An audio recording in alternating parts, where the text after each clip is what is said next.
Hi guys, আমি পিঙ্কির ছোট্ট একটা মিনি ব্লগে তোমাদের সকলের জন্য অনেক ভালোবাসা রইল। জানো, কিছুদিন ধরে না আমি আবারও চিয়া সিড খাওয়া শুরু করেছি। আর একবার গরমে মাঙিয়েছিলাম, কিছুদিন খেয়ে বন্ধ করে দিয়েছিলাম। ওই যে ডায়েট মোটেও করতে পারি না, বাট দিন বা দিন যেভাবে আমার মোটাবাটা বাড়ছে, তো এবার ভেবেছি কি ভুল করলাম নাকি, মানে মোটাবা বেড়েছে, তো ডায়েটটা শুরু করেই দিলাম।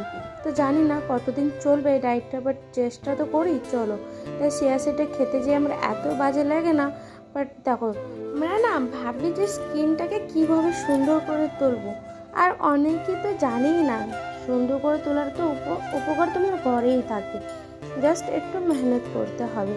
যেমন কি এই যে ন্যাচারাল জিনিস দিয়ে তোমরা জুস বানিয়ে খাও, ন্যাচারাল কিছু জিনিস দিয়ে ফেস স্ক্রাবিং করো, ফেশিয়াল করো, ফেস প্যাক বানিয়ে সেগুলোকেও তোমরা ঘরে ইউজ করো, তাহলে তোমাদের স্কিনটা আস্তে আস্তে আলাদা মানে একটা রেজাল্ট পাবে। তো সেই রেজাল্টটা পাওয়ার জন্য যথেষ্ট মেহনত করতে হবে। দামি দামি ক্রিম, দামি দামি প্রোডাক্ট ইউজ করে তো কিছু পাওয়া যাবে না। সেটার জন্য একটা হেলদি ডায়েট আর হেলদি নিজেকে রাখার চেষ্টা করো, তাহলে সব কিছুই হবে।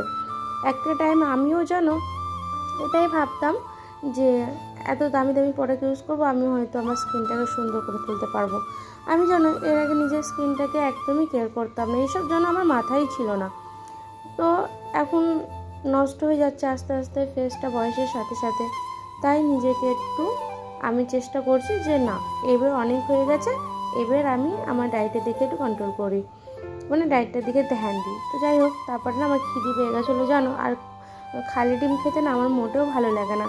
তাই আমি একটু ডিমের স্যালাড বানিয়ে খেয়ে নিয়েছিলাম। তারপরে ছেলে বললো মা আমি আলুর পরোটা খাবো, তো ছেলের জন্য আলুর পরোটা বানিয়ে নিলাম। তো জানো এইভাবে আলুর পরোটাটা বানালে খুব সুন্দর লাগে খেতে। তো জানো এত গরম গরম ছিল না, এত তুলতুলি ছিল আলুর পরোটাগুলো, কী আর বলবো তোমাদের। জানো আজকে আর দইটা ছিল না, তাই ধনিয়া আর পুদিনা পাতা দিয়ে চাটনিটা করেছিলাম। দই দিয়ে করে আমি বেশিরভাগ। তো যাই হোক, তারপরে ছেলের জন্য এটা মিন্ত্রা থেকে অর্ডার করেছিলাম। এত বাজে কোয়ালিটি আসবে আমার আর জানা ছিল না, জানো তো মিশো থেকে অর্ডার করলে ইচ্ছে ভালো হতো। তারপরে এই যে এটা মিশো থেকে অর্ডার করেছিলাম। জানো তো কিছুদিন ধরে না আমি না নিজে খাওয়ার ফার্স্টে খাবার রেখে না ভিডিও করছিলাম, তো আমার না ভালো লাগছিলো না।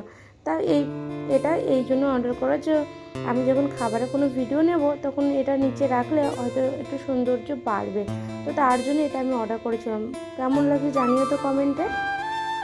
তারপরে না প্রচণ্ড মাথা ব্যথা করছিলো জানো, তাই একটু কফি খেয়ে নিয়েছিলাম আর চলে আসলাম সরাসরি একদম রাত্রের ডিনারে। জানো রাত্রিরে আমি বানিয়েছিলাম রুটি, আর ছিল একটু চিকেন কষা আর একটু সেমাই বানিয়েছিলাম, খুব খেতে ইচ্ছা করছিলো। যাই হোক, কেমন লাগলো জানিয়ে যেও, দেখাবো অন্য ব্লগে।